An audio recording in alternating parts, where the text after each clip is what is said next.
So this is just talking about see-through sunrooms. It's a company was started in 1947, originally as an aluminum window awning company. Developed patio covers and sunroom products in the 60s and 70s, and then continued to develop patio products. Well, you know, obviously still developing them today, but really made the decision to focus on sunrooms and patio enclosures around the 1990s. See-through is by no means the largest manufacturer. There are bigger manufacturers out there, but what we're known for is producing the highest quality product with the most feature rich benefits. So we kind of have a niche product. We're not trying to be the biggest, but we want to produce the most high quality product.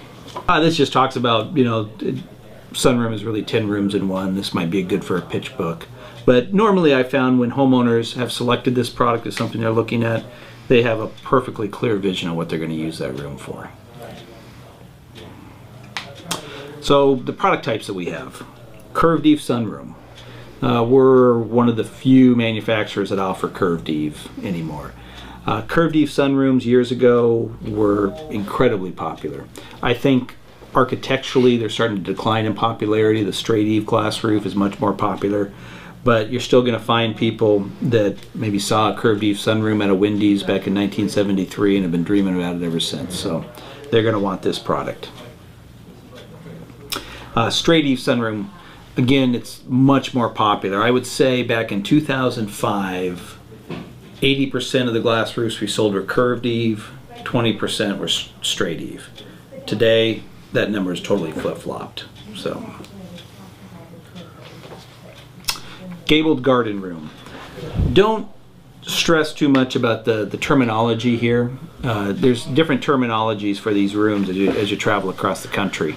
The term garden room is kind of a West Coast term. It refers to any wall system that has glass kick plates or glass transoms. They refer to it as a garden room. Again, when I'm pitching the product in the home, I don't even touch on garden room or patio room. It's what kind of wall system do you want? Do you want your roof to be a gabled or flat? Are you thinking about having solid down here? Do you want glass? You know, I don't get them confused with garden room, Florida room, Arizona room. I mean, there's terminologies. It's wherever you go. So studio style patio room. This is, you know, really a majority of the business. Flat roof, 3 walls and a roof is what we refer to it as.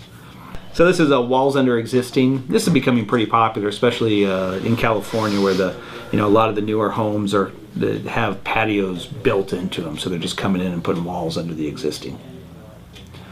And then conservatories. We have pictures of conservatories in the brochure. Everybody that sees these wants them. Yeah. I mean, they're beautiful. Yeah. And they find out that that's, you know, minimum $75,000 to $100,000, and they say, oh, let's talk about that patio room again. But we've been using it for years and years and years. But it talks about remodeling projects and what the return on the investment is. So the perceived return on the investment of a sunroom, if you spend 30 grand on it, your house increases in value by 30 grand. Kind of the ordering process. I think it's important to understand that you send in a drawing. In fact, you're doing a good job of this, sending in drawings, and then we create a CAD rendering of it. I encourage everyone, when you pitch a product, if you don't close it that night, get a drawing done, and then take that back to the homeowner. I think it does a couple things. A, it makes the project real to the homeowner. We had the design consultant take a look. They created this rendering, and I think it gets you that much closer to being able to close. Yeah, they see that we've invested in them too. Exactly.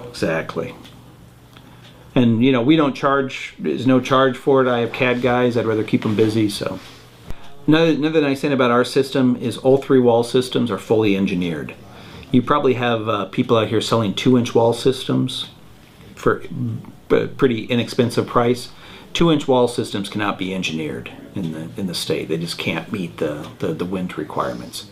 So generally, anybody that's getting a 2-inch wall system, it's probably being engineered with a 3-inch engineering or something like that. But our Alpha system, I could get down price-wise close to a 2-inch system, and it's fully engineered.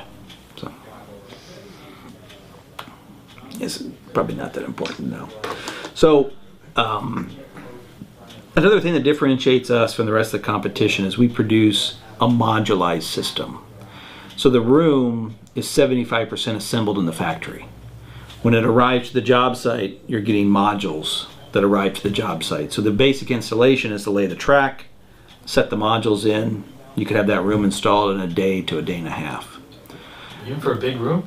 Even for a big room. Well, it also depends on the skill of the crew. Right. You know, I got a guy down in Southern California, even the biggest room, his crew's out of there in 2 days.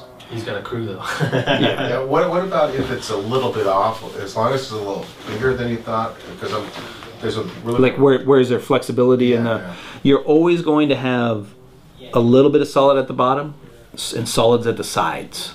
And that is where the room can grow and shrink. How much solid? We do minimum of a couple inches. Yeah, because I try to be like really accurate with my measurements, like up to the 1/8 of an inch, 16th of an inch. Is that And even with that, we want as accurate of measurements as possible.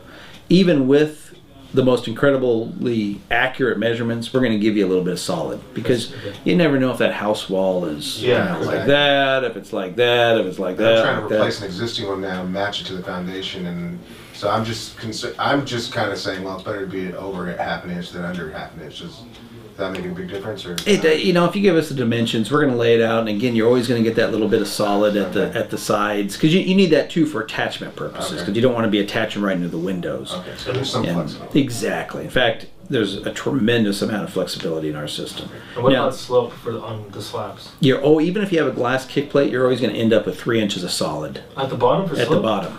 Yeah. Oh, okay. So So with 3-inch play, basically, at the end. Exactly. what Worst case about scenario. perimeter leaks? Because he was saying that we can't warranty if we didn't pour the slab and there's slope on it, that we can't warranty a perimeter leak.